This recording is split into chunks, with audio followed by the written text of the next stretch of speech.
New Thought Media Network proudly presents Lindsay Leimbach, Practicing Infinite Possibilities, Fridays at 10 a.m. Mountain Time, 9 a.m. Pacific.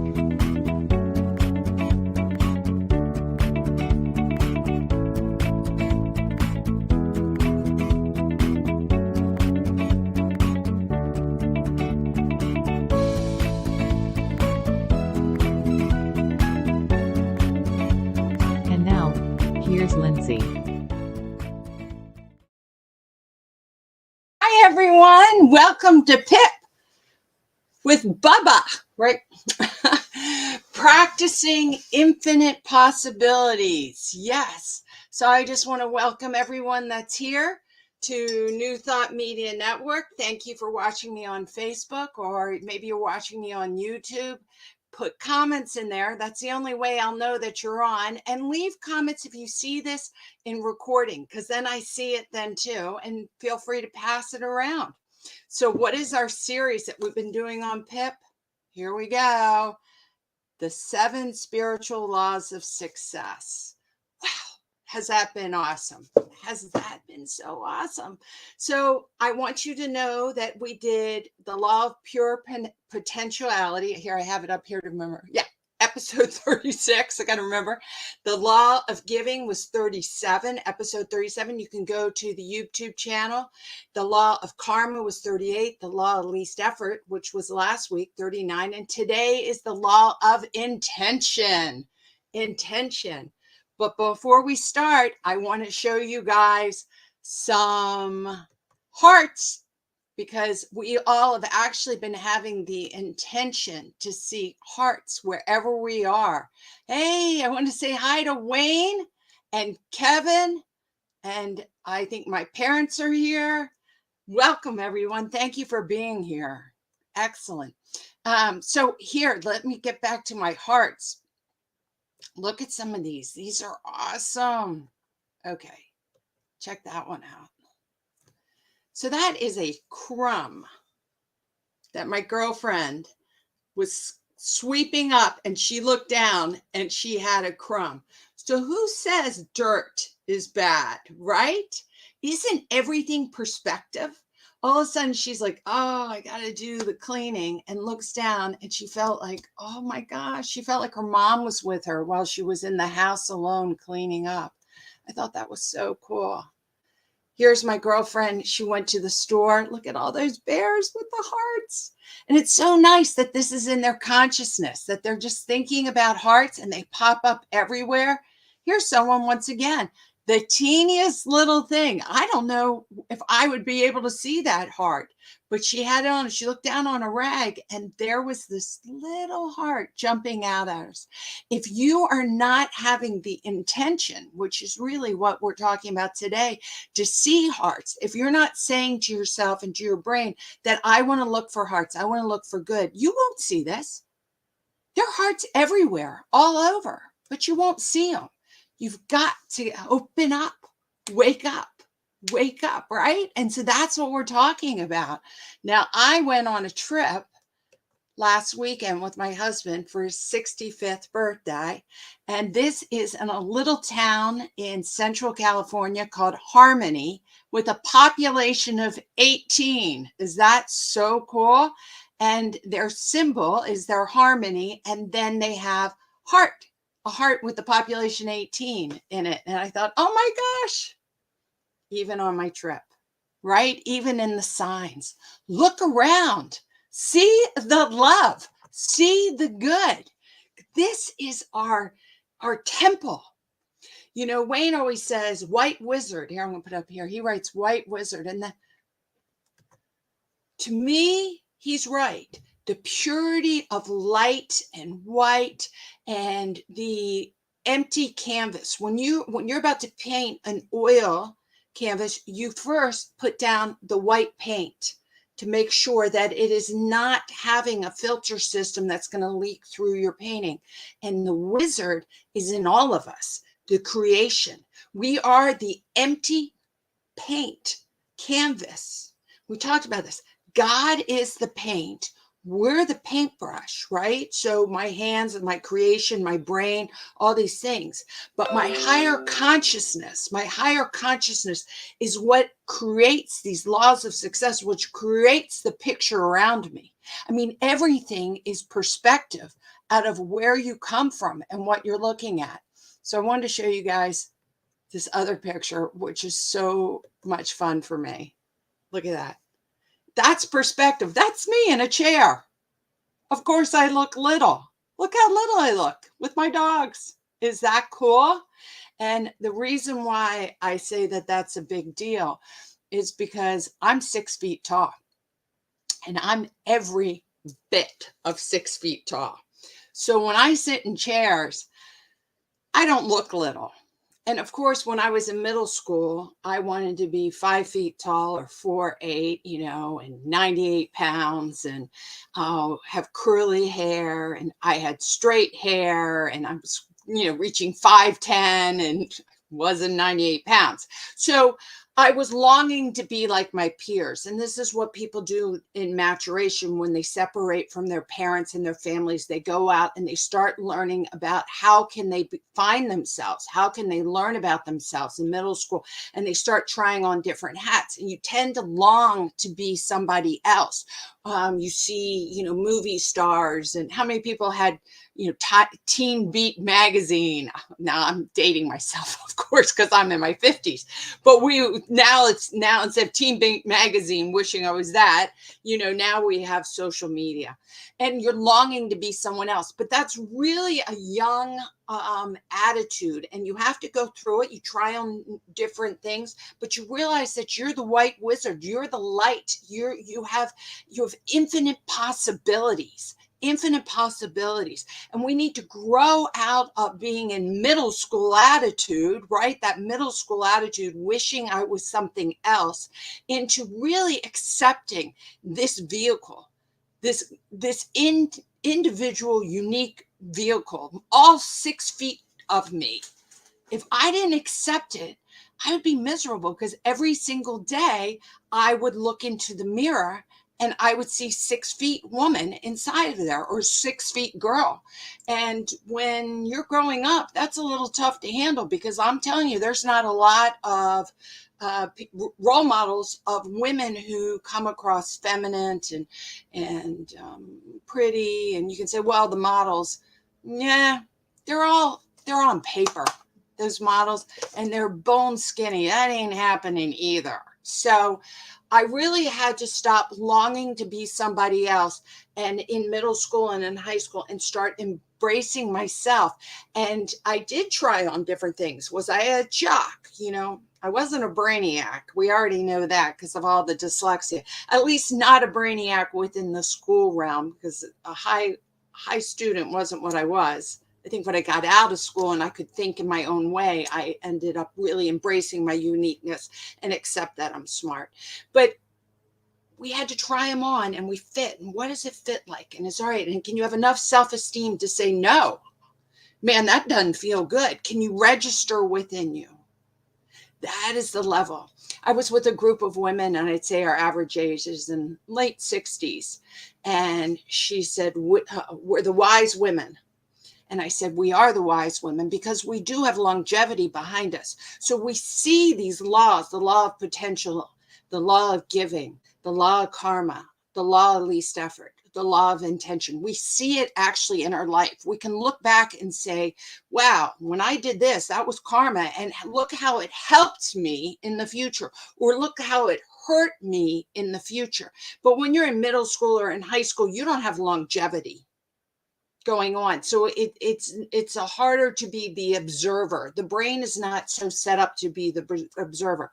Remember that the prefrontal cortex is part of your brain. It really is growing super, super fast when you are between like 12 and 28. Now it continues growing. It continues growing after 28. So we can keep having that. But the observer brain is really going through its large maturation, and this part of your brain is the observer brain, to be able to be, who is the thinker of the thoughts? You know, if I go up to a 4-year-old and say, who's the thinker of your thoughts? They'd be like, I don't know what you're talking about, mama. They'd be like, daddy? Yes, that's right. When you're 4, it's daddy or mommy or your neighbors or whoever your primary caregiver. The collective consciousness of your family is the thinker of your thoughts. But at our age, anyone I would say over 19 has the capability, and even before that, that's what I think people call old souls, you know, people who have that ability to be the observer of thoughts and can have a feeling, but don't become the feeling, and can separate out of the feeling and look at it, right? That's emotional intelligence.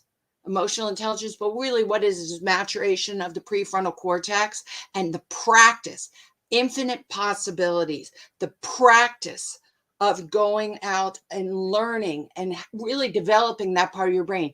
It's a skill. It's a skill. All right, let's see.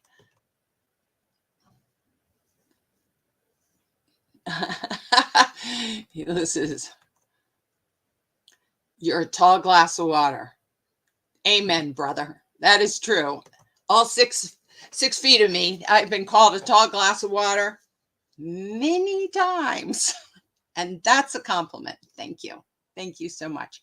Okay, I wanted to show us a quote. I like doing our quotes and see if you guys can think about, they're usually quotes. I pick quotes that you've heard before, but maybe you know who said them, maybe not. Let's do that one. The best way to predict the future is to create it. Who said that? Guys, someone going, oh, I know. I bet you do know. Let me do one more. How about this one? Do you know this one? The only person you are destined to become is the person you decide to be. Amen. Amen.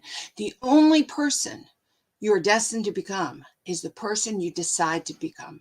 And that's what we're talking about, the power of intention. Both of these are really centering around the power of intention, knowing that we have the God-given right to make a choice and to have a feeling, have a thought, and know we can choose different.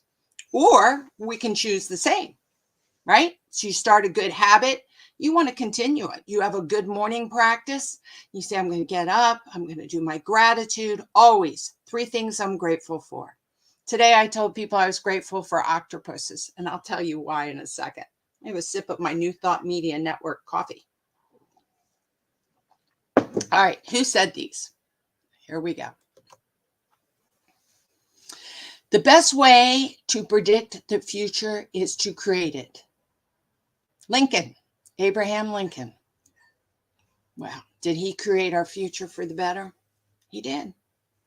He did, right? He and hundreds of thousands of other people, hundreds, he brought forth the collective consciousness to a higher level, and a shift began. I don't want to say it began because it began before the Civil War and before he was born, but the shift, and it needs to keep shifting. It needs to keep shifting. And that is our legacy, to continue the good, to make that choice, to create a better future by creating what? A better present moment, right? I want to create the future. I want to create it, Lindsay. I want to have all this and that. And, you know, when I do mindfulness coaching, we put out goals. I want this. I want that. I want this. Great. Perfect. Have those goals. Let's talk about them.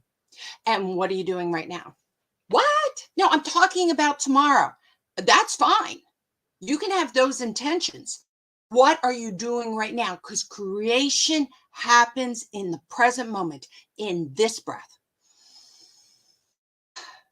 And now in this breath, and now in this breath, always in the present moment. You can talk about the future all you want, but if you are not taking a step forward, if you are not doing the practice in the present moment, then you're just talking about the future.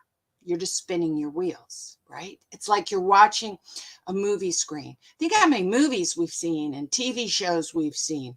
those aren't our future. We're just watching them. We're just watching them. We're laughing. We're crying with them. We get attached to them. But our brain, most of the time, I don't want to say all the time, but most of the time, we're kind of in a numb when we're watching TV, especially 2.5 Men. I watch that. Raymond, I love that one. Golden Girls. I'm in a numb. It's kind of like a zone out. When you're in a zone out, you're not putting any intention. You're not creating anything new. You might be resting, and that might be what you need to do. So there's nothing wrong to have a few moments of laughter and zone out. That can be very good for you. But do not think you're creating anything for the future. But when you come to New Thought Media Network, or when you end up going somewhere else like that, reading a book, or when you're practicing or writing your gratitude journals or saying your prayers, you're creating your future in the present moment. The only person you are, look, this is why I need my glasses, destined to become is the person that you decide to be. Once again, back into intention. Back into intention. You have to decide. It is the power of choice. It is absolutely the power of choice, right? That has it. So I want to go into, let me go into my banners again, and I want to talk a little bit more about the law of least effort. We had that last week. In the law of least effort, there's 3 things that we need to realize that are very important when we go on. And we talked about the law of least effort does not, repeat, mean sitting on the couch and eating pizza and saying, I'm doing the law of least effort. That's not the law of least effort. That's relaxing. That's fine. The law of least effort has 3 components. It has acceptance. So being able to accept what is going on in the present moment without judgment. And that's the definition of mindfulness. So I'm a mindfulness coach, right? You guys are mindful people. I believe that. You have a mindful thought pattern going on, meaning that you want to become aware of what's going on in the present moment without judging it. Because as soon as you judge it, you're putting energy on it. And then you start resisting it and you start labeling it. And then you can't see it from the different sides and points of view to get clarity. So I always like how the Dalai Lama says, you put a problem in, and like, I think of it like in a cube, and then you see it from 6 different sides. What would my future self say? What would the little girl Lindsay say? What would my dad say? What would my mom say? What would my grandmom say? What would Jesus say? What would Buddha say? What would my dog say? See, what would the person that I'm having a problem with, what's their point of view? What would I say tomorrow? So when you're able to see it from observing from all different sides, then you can really accept it for what it is, instead of creating it from some memory bank that you have, where you are actually putting and projecting expectations or already defined words onto it. And by doing that, then after being able to accept it, then you're not struggling with it anymore. You can sit with it. Then you go into taking responsibility. Right? Responsibility. And I love this. Having accepted the circumstances. So just so you guys know, this is on page 59 in the book. Having accepting the circumstances, this event or this problem, responsibility then means the ability to have a creative response to the situation as it is now. Responsibility is a creative response. So acceptance is saying that you can have, once again, into the canvas of white. I accept it as it is. Now I can have a creative response, not a knee-jerk response. Very, very different. Very different. And I want you to know scientifically it's very different in your brain. A knee-jerk response is a response that is programmed back in the middle part of your brain, in your limbic system or in your amygdala, and it's using things out of quite often fear. Okay, not always a knee-jerk reaction is out of fear, but quite often it's about survival. And so a knee-jerk is about, I need to get away, I need to attack, I need to disengage, whatever it is. And you're not really thinking it through from the Dalai Lama 6 cubed point of view, right? But responsibility, a creative part, once again, it goes back to this prefrontal cortex where you can say to yourself, wait a second, let me observe the problem. And then I have the creative ability to unite my thinking with my heart. And of course, what do we know? When you don't know what to do, kindness matters. Kindness wins. So when you have a problem, if you can say, well, what would kindness do? Right? If that's what you just need to say, one thing, what would kindness do? Kindness for myself and kindness for someone else. So that'll give you a creative response. That'll give you a creative response. And then the last one he talks is about defensive. Let me see if I can get the word out. Defensivelessness. Whew. Now, I don't really like that word because, and words are just definitions, but it sounds like you're like going to lay down and you're like, I'm not going to defend myself. No, it's the ability that you don't have to prove yourself right. I don't need to defend my opinion. We spend so much time when we hear something we don't like, thinking about all the reasons why we don't like it. Well, that's fine. But what we're doing is just repeating our own thought pattern. I don't like that because of what? How many times have you said to yourself, right? Take a breath and say, I don't need to think about all the reasons why I don't like it. I need to lean in and listen. I was talking to my girlfriend yesterday about this, and she's African American. And she was talking about like Rosa Parks. She's like, Rosa Parks didn't just become defenseless, and just get up and move and least effort. I'm like, no, she did not, girlfriend. Thank goodness. We do not want that kind of defensiveness. But you don't need to get into a fight. And that's what Martin Luther King and Rosa Parks was saying. You don't need to get in a fight. What you need to do is take a deep breath and really look at the situation and think, is your reaction a creative reaction coming out of goodness for change? Or am I just trying to prove myself right? Right? Or am I just trying to keep the status quo? I need to keep the status quo. And the status quo, as we know, is a collective consciousness that is very low caveman thinking. And we need to have some people who breathe in and can see above the problem so they can help give solutions in the problem, right? Solutions in the problem. Let's just see. Oh, let me go down here. Excellent, excellent. Oh, here, look. Kevin wrote this: the greatest success in your life are your failures.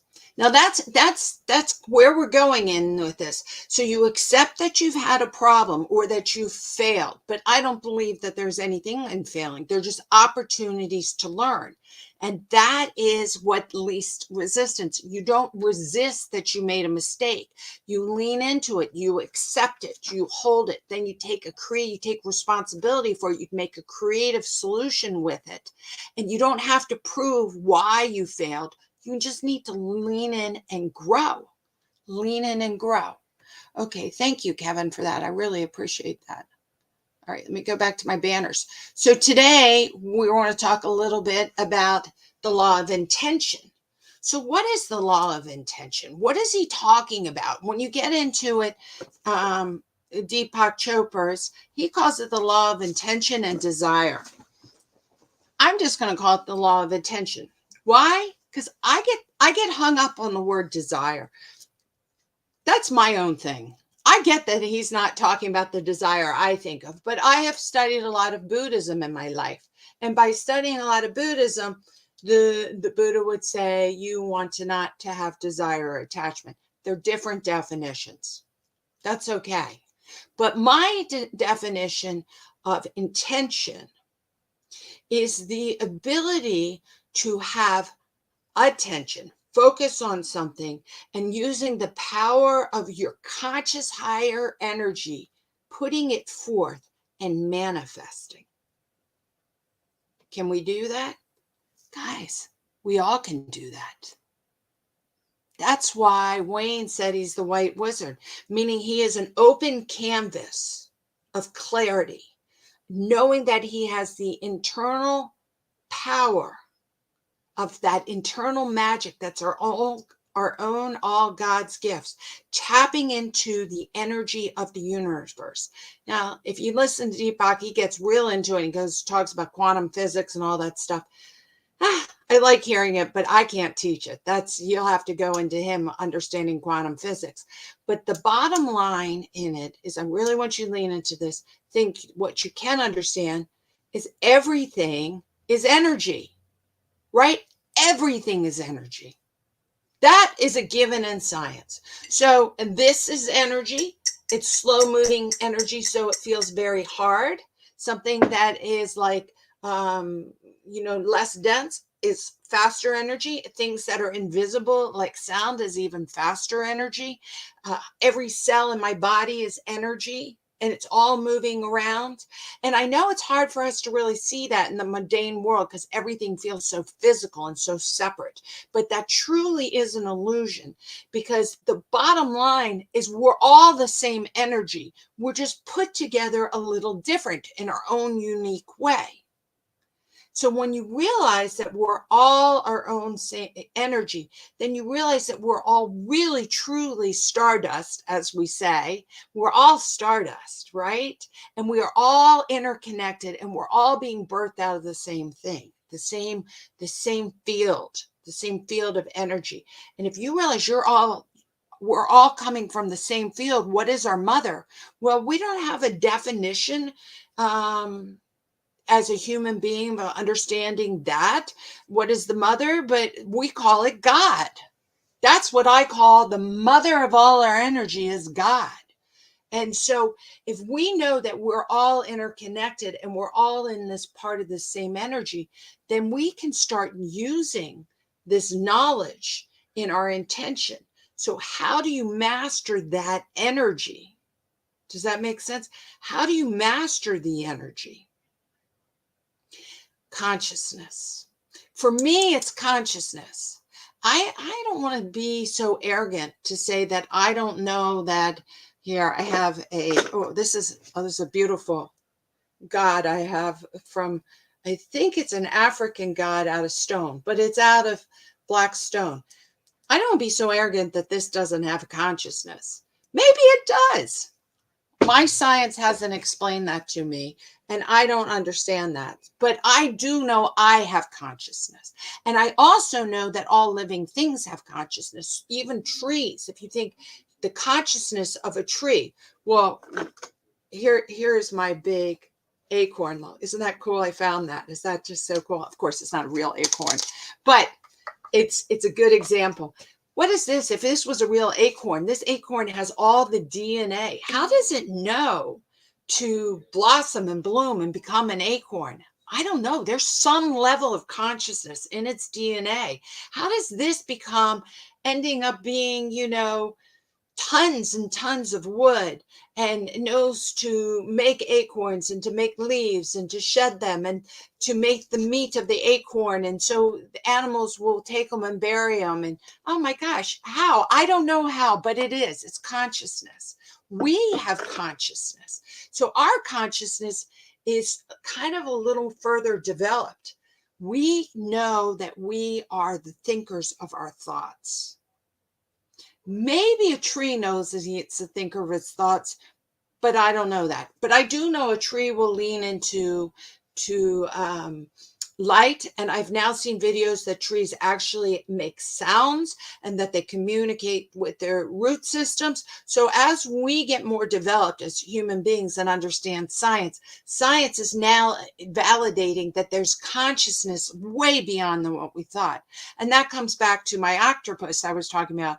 Octopuses, I just love them because they totally can think, and you can train them and they can problem solve, and they're incredible. But they did not come out of our evolution as we did through primates down into the sea. They came out of clams, and they went separate. So they actually have consciousness and thought, but they do not have a brain like we do, or like a dog does, or even an ant does, or a bird does. It's completely a different evolution, but it thinks. Oh my God, that's so cool, right? Isn't that so cool? So when we're talking about the power of intention, we're realizing it's roping in this, herding in this power of attention and intention, meaning that you have to be able, like a laser beam, focus. You got to focus, because whatever you're focusing on is what you're creating. Now, if you're not really focusing on anything, unless you're just sitting on the couch and life is passing you by, then you're allowing the world and the collective consciousness of your society, your family, your neighborhood, your TV, your news, your country, to define your world, and it will manifest your world by that. But that's a lower consciousness, because the collective consciousness of society is moving very slow. And the problem is, as we all know, technology is moving very fast, and they're not matching up.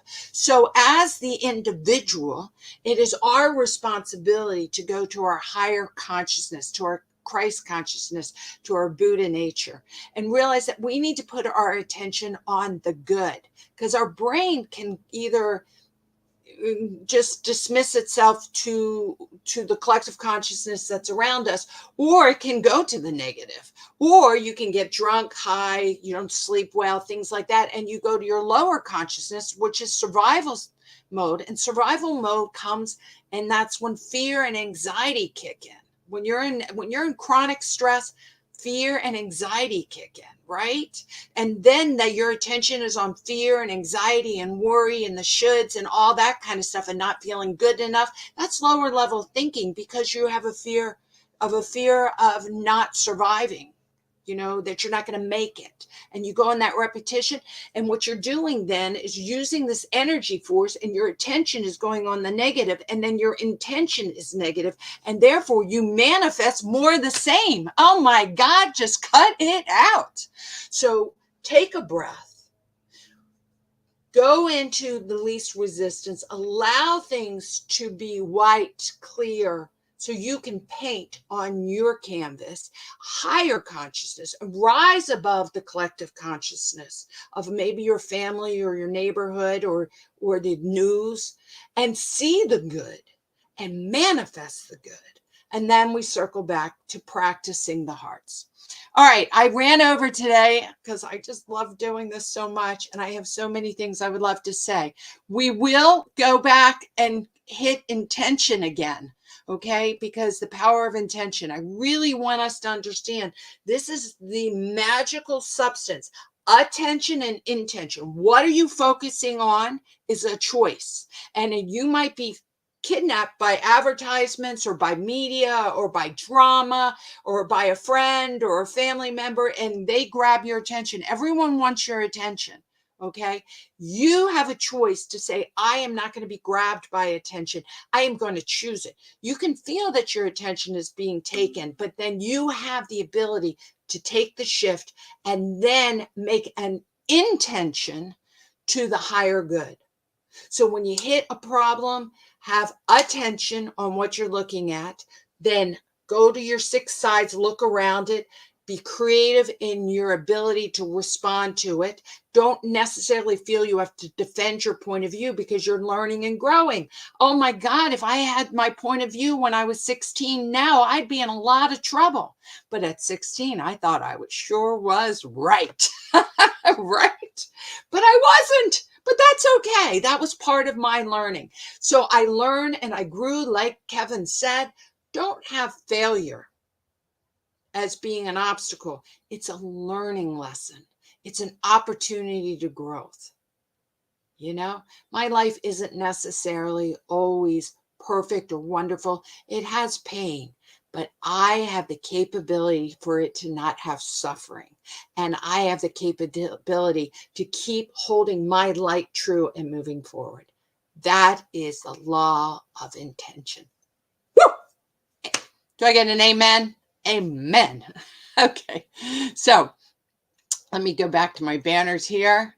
Let me take this down. I want to thank you all. Please remember that you can contact me and send me hearts, or if you want to get in touch with me about my coaching, at centeredmoment@gmail.com. I would love to hear from you. I have some more I'm really excited to share. People are sending them, and it's so much fun. Thank you, thank you, thank you. And then here I want to go down and always thank New Thought Media Network for giving me the platform to have this conversation, for us to really get that power so we all can have that magic. I mean, you already have it, but you need to learn how to master it. And let's have the intention of hearts. Let's have the intention of good. Let's have the intention that even when difficult situations come, I have the ability to respond with my higher thinking. And when you don't know what to do, kindness is the way. Okay. Love to you all. Blessings. Have a wonderful, wonderful week. I'm looking forward to seeing you guys next week. Until next week, I'm going to come down here. I'll show you one last thing. Okay. Let's see. Here it is. My girlfriend found this heart and I wanted to show it. Thank you, Lori. Let go to flow. And look at that heart. Let go to flow. That pretty much sums up everything I just said. Have a wonderful week, guys. Bye-bye.